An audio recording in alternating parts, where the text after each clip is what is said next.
For as long as we have been human, we've done one thing pretty consistently. We've looked up. We've stared at that vast, dark night sky and just wondered.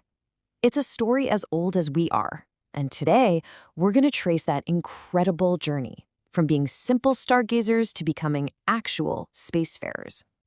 But that brings up a really big question, right? Why? What is it about all that darkness and those little pinpricks of light that has captivated us for millennia? Well, to figure that out, we've got to go all the way back to the beginning. See, our journey into space didn't start with rockets or fancy computers. Nope, it started with something much simpler, observation, and a whole lot of imagination. This is where the dream was born.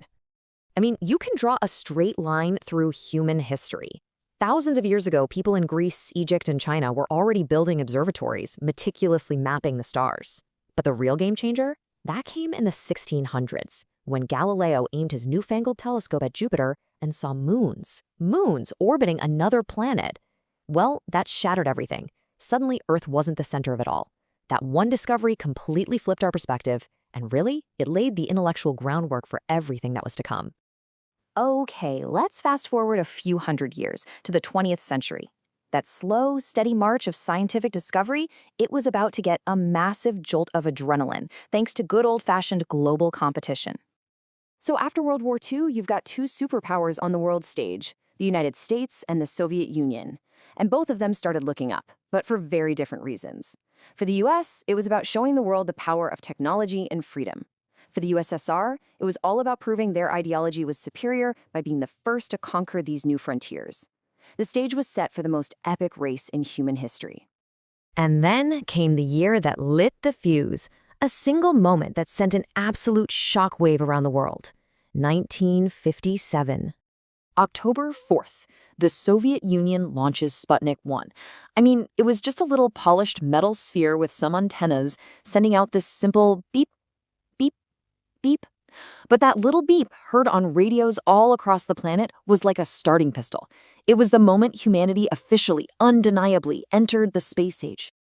And the pace was just relentless. Just a month after Sputnik, the Soviets did it again. They sent a dog, Laika, into orbit, the first living creature to do so.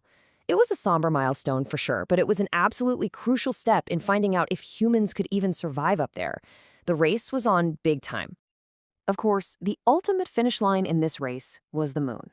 And in 1969, the United States, with its Apollo 11 mission, answered the call. When Neil Armstrong spoke those immortal words as he stepped onto the lunar dust, it was more than just a victory. It was a moment that basically stopped the world, uniting everyone in sheer awe. We had done it. We'd put a footprint on another world.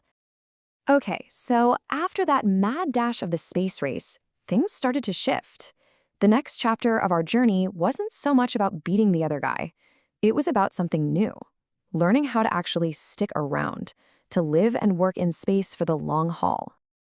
And while the moon was our first stop, our eyes quickly turned to the next great prize, Mars. We couldn't go there ourselves, not yet, so we sent our robotic avatars, an entire fleet of incredible rolling geologists, Spirit, Opportunity, Curiosity, and Perseverance, acting as our eyes, our hands, and our scientific instruments on the red planet, hunting for clues to that age-old question, are we alone? And orbiting just a couple hundred miles above our heads right now is probably the single greatest symbol of this new era of collaboration, the International Space Station. It doesn't belong to one country. It's this incredible testament to what we can build when we decide to work together, a laboratory in the sky built by former rivals. The ISS is way more than just a place to hang out in space. It's a one-of-a-kind laboratory. Up there, astronauts are running experiments that are literally impossible to do down here with gravity in the way. They're studying what months and months in space does to the human body, gathering all that critical data we absolutely need if we're ever going to seriously plan missions back to the moon and eventually to Mars. So, let's jump to the present day. Because over the last couple of decades, the rulebook for how we get to space has been completely torn up and rewritten.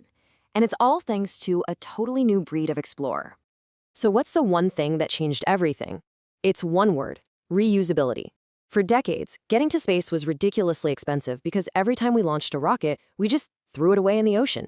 It's like buying a brand new 747 for one flight and then ditching it. But now, by building rockets that can fly to space and then land themselves back on Earth to be flown again, the cost has just plummeted. It has opened the floodgates. And this whole revolution has been led by a new cast of characters. It's not just nations anymore. You've got private companies like SpaceX, Blue Origin, and Virgin Galactic. They're not just launching government satellites. They're pushing to make space travel a commercial business. The final frontier is finally opening up. So here we are, after all this time, from those ancient observatories to these amazing reusable rockets, we circle right back to that first fundamental question: why? Why do we keep doing this? Especially when it is so hard and incredibly dangerous. And let's be really clear here, space is not a friendly place. It is actively hostile to human life. Astronauts have to deal with constant radiation, their bodies wasting away in microgravity, and the intense psychological strain of being so isolated. And on top of all that, there's always the risk that the incredibly complex machine you're riding in could fail catastrophically. The courage it takes is just off the charts. So why take those insane risks? Because the payoff is immeasurable. Pushing the boundaries in space leads to new technologies that change our lives right here on Earth. Seeing our planet from a distance, this little blue marble, gives us a profound perspective on how precious it is. But maybe most importantly, it inspires us. It reminds us that we're part of this enormous, amazing universe, and it challenges the next generation to dream even bigger. From those first humans looking up in wonder to astronauts actually living among the stars, our story has always been intertwined with the cosmos. We've come so far. We've gone from asking what those lights in the sky are to walking on another world. But this journey, it's nowhere near over. The real question is, what are we going to write in the next chapter?